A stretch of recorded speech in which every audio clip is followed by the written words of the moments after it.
kebijakan ekonomi Jilid 2 diumumkan pemerintah pada Selasa kemarin. Peluncuran paket kebijakan ekonomi Jilid 2 yang merupakan lanjutan sekaligus penajaman dari paket kebijakan ekonomi 1 disampaikan Menko Perekonomian Darmin Nasution bersama sejumlah menteri, diantaranya Menteri Keuangan Bambang Brojonegoro, Menteri Kehutanan dan Lingkungan Hidup Siti Nurbaya, serta Kepala BKPM Franky Sibarani. Poin-poin kebijakan ekonomi yang diumumkan meliputi paket deregulasi di sejumlah sektor, khususnya bidang perizinan dan investasi. Kepala Badan Koordinasi Penanaman Modal BKPM Franky Sibarani mengatakan deregulasi meliputi penyederhanaan dan pemangkasan izin investasi. Dengan paket deregulasi ini, pengusaha cukup memiliki badan usaha, NPWP dan izin prinsip untuk memulai bisnisnya di kawasan industri. Persyaratan investasi ini adalah investasi di kawasan industri. Sehingga dengan izin 3 jam, si investor itu bisa langsung melakukan pemilihan lokasi di kawasan industri dan kemudian langsung juga mulai merencanakan untuk membangun atau melakukan starting operasi konstruksi. Di bidang fiskal, nyaris tidak ada kebijakan baru yang dikeluarkan selain penajaman dari kebijakan berupa insentif pajak dan tax holiday. Salah satu kebijakan baru adalah insentif berupa diskon atau pengurangan pajak deposito bagi eksportir yang menyimpan dana hasil ekspor di dalam sistem perbankan nasional.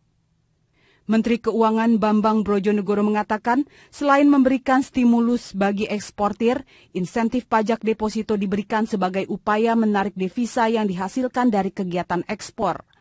Sebab selama ini, devisa hasil ekspor tidak masuk ke dalam sistem perbankan nasional. Dan tentunya kita harapkan para eksportir kita, terutama eksportir yang basisnya sumber daya alam di Indonesia, itu benar-benar mau menaruh DHE-nya di dalam sistem perbankan Indonesia dengan fasilitas yang menarik. Tentunya akan ada mekanisme pelaporan karena yang akan diberikan potongan hanya untuk simpanan terkait. Besaran diskon pajak bagi devisa hasil ekspor bervariasi sesuai jangka waktu deposito yang dipilih. Untuk deposito dalam bentuk dolar, pajak deposito dipangkas menjadi 2,5 hingga 7,5%. Di atas 6 bulan, eksportir dibebaskan dari pajak deposito. Insentif pajak maksimal akan diberikan jika eksportir mengkonversi devisa hasil ekspornya ke dalam mata uang rupiah. Devisa yang dikonversi ke dalam rupiah dan disimpan dalam deposito dengan jangka waktu minimal 6 bulan langsung dibebaskan dari pajak. Selama ini pajak deposito yang berlaku adalah sebesar 20%. Tim Liputan, Metro TV. Sebelum jajaran Menteri Bidang Perekonomian mengumumkan paket kebijakan ekonomi Jilid 2, Presiden Joko Widodo sebelumnya mengadakan pertemuan dengan Asosiasi Pengusaha Indonesia dan menggelar rapat terbatas dengan jajaran menteri. Presiden mengkritik kinerja menteri karena masih lamban pengurusan izin usaha di Indonesia. Sama seperti sebelumnya, Presiden Joko Widodo kembali mengundang Apindo untuk penyusunan matriks permasalahan dunia usaha, pemetaan, dan usulan penyelesaiannya sebelum mengumumkan paket kebijakan ekonomi Jilid 2. Beberapa pokok persoalan yang diajukan Apindo adalah regulasi upah minimum, kredit perbankan, peraturan fiskal, dan menjaga daya beli masyarakat.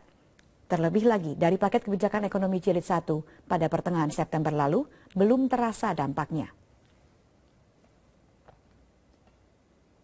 Kemudian Presiden Joko Widodo menggelar rapat terbatas bersama Menteri Kabinet Kerja dan menegur jajaran menterinya karena Indonesia menduduki peringkat ke-6 di ASEAN untuk kemudahan izin usaha. Hal ini menjadi kendala investor yang ingin menanamkan modal atau berinvestasi di Indonesia karena lamanya prosedur dan perolehan izin. Presiden meminta para menteri untuk mengambil langkah nyata dan harus merubah kinerja agar target bisa tercapai. Masih banyak sekali berinvestasi dan berusaha di negara kita. Yang dimulai yang pertama dari prosedur dan waktu perizinan yang sangat lama. Prosedur yang harus dilalui untuk memulai sebuah usaha di Indonesia masih 10 prosedur. Singapura, Malaysia hanya 3 prosedur. Berarti 70% harus penghasilan. Waktu yang dibutuhkan untuk memulai usaha, bukan dicatat, ini malu kalau kita masih 52,5 hari. Kita ke informasi lain, pemirsa. Peredaran anjing untuk konsumsi yang selama ini luput dari regulasi pemerintah membuat pemerintah Provinsi DKI Jakarta berencana akan melegalkan peredaran daging anjing. Gubernur DKI Jakarta akan mengaturnya dalam peraturan gubernur mengenai peredaran anjing konsumsi di kawasan ibu kota.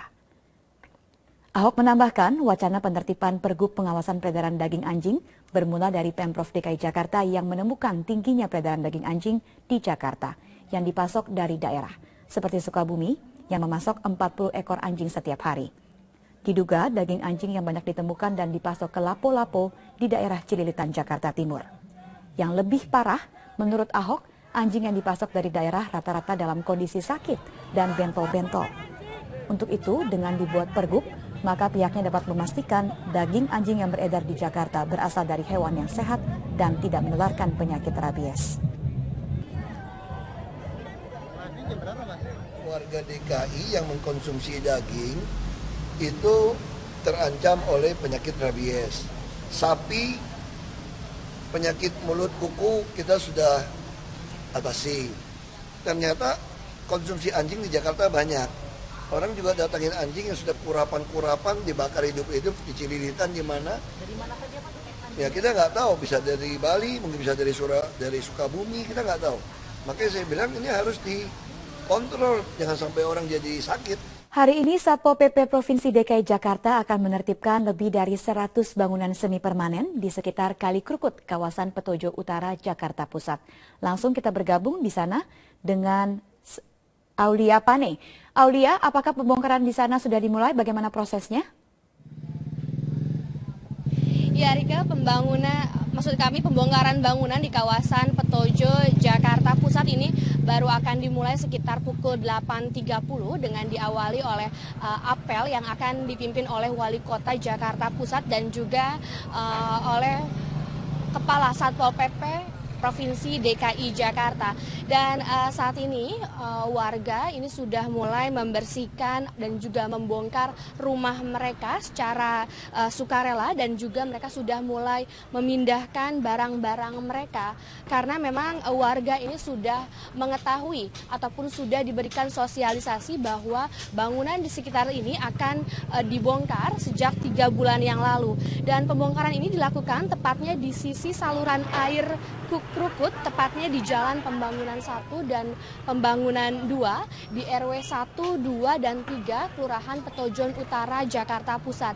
Dan Rika, akan ada sebanyak 250 bangunan yang akan dibongkar pagi hari ini dan yang rata-rata di sini merupakan bangunan semi permanen yang sudah diisi oleh warga ini selama bertahun-tahun dan rata-rata ini warga menempati bangunan ini untuk membuka tempat usaha seperti halnya warung dan juga digunakan juga sebagai tempat tinggal. Dan nantinya pembongkaran ini akan dilakukan sepanjang kurang lebih 1 km dengan lebar 4 meter sisi kiri sungai dan juga sisi kanan sungai. Dan pembongkaran ini dilakukan sebagai upaya normalisasi Sungai Krukut serta pembangunan jalan inspeksi dari Jalan Kiai Haji Hasyim Asyari ini untuk menuju ke Jalan Hayam Wuruk, Jakarta Pusat. Untuk sementara demikian, Rika, kembali ke Anda di studio. Terima kasih Aulia Pane melaporkan. Cahaya Purnama akan membuat regulasi peredaran penjualan daging anjing di Jakarta untuk melindungi warganya dari ancaman rabies. Pembuatan regulasi tersebut didasarkan pada pertimbangan bahwa konsumsi daging anjing oleh warga Jakarta ternyata sangat tinggi.